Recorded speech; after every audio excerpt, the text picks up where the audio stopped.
के बज्जू से बड़ी खबर है। कलयुगी बेटे ने की बुजुर्ग पिता की हत्या। परिजनों के सामने रची झूठी कहानी और करवाया अंतिम संस्कार।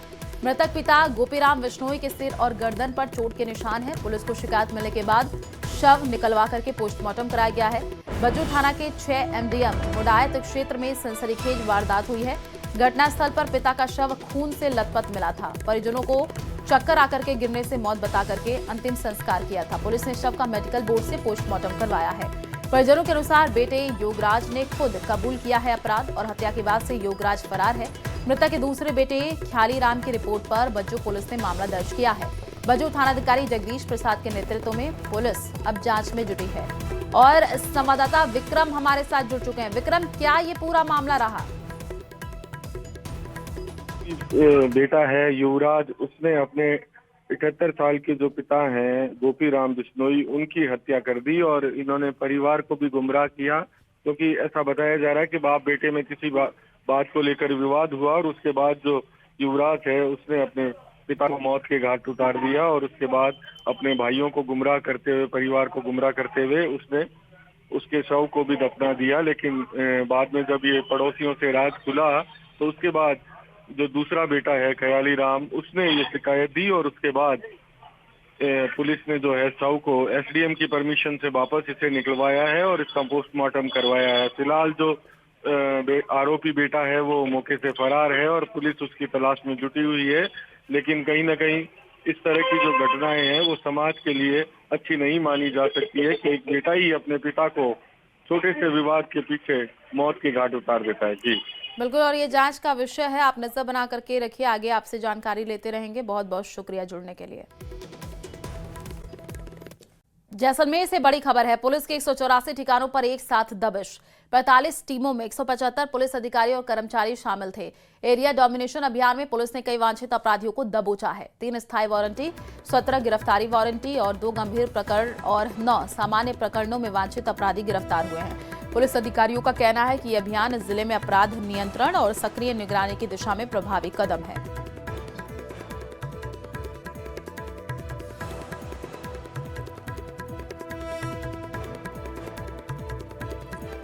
तो जैसलमेर से ये जानकारी। पुलिस के 184 ठिकानों पर एक साथ दबिश और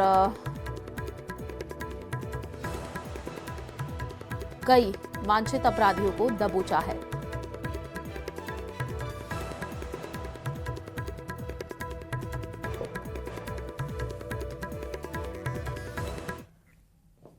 जैसलमेर से बड़ी खबर है। जैसलमेर एक्सप्रेस नई रेल सेवा की आज से शुरुआत। रेल मंत्री अश्विनी वैष्णव हरी झंडी दिखाएंगे।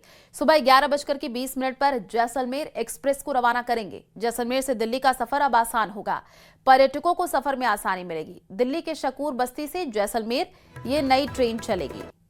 तो जैसलमेर से ये जानकारी आपको दे रहे हैं। जैसलमेर एक्सप्रेस नई रेल सेवा की आज से शुरुआत होने जा रही है। रेल मंत्री अश्विनी वैष्णव हरी झंडी दिखाएंगे।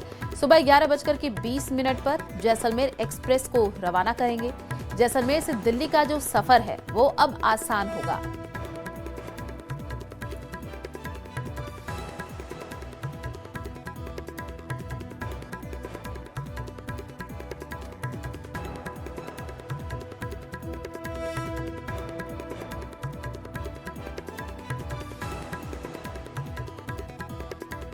तो जैसलमेर से ये जानकारी है। दिल्ली के शकूर बस्ती से जैसलमेर चलेगी ये नई ट्रेन।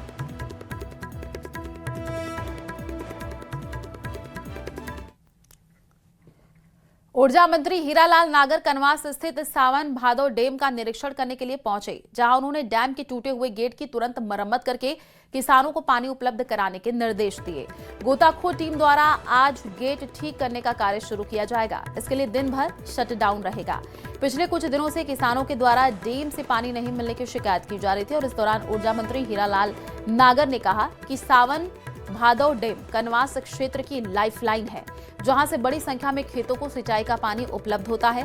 पिछले दिनों बरसात के समय डैम कुछ क्षतिग्रस्त हो गया था और डैम के गेट नहीं खुल पा रहे थे। इसके बाद अस्थायी रूप से पाइप डाल करके पानी लिफ्ट कर कैनाल से रेगुलेशन शुरू किया गया था।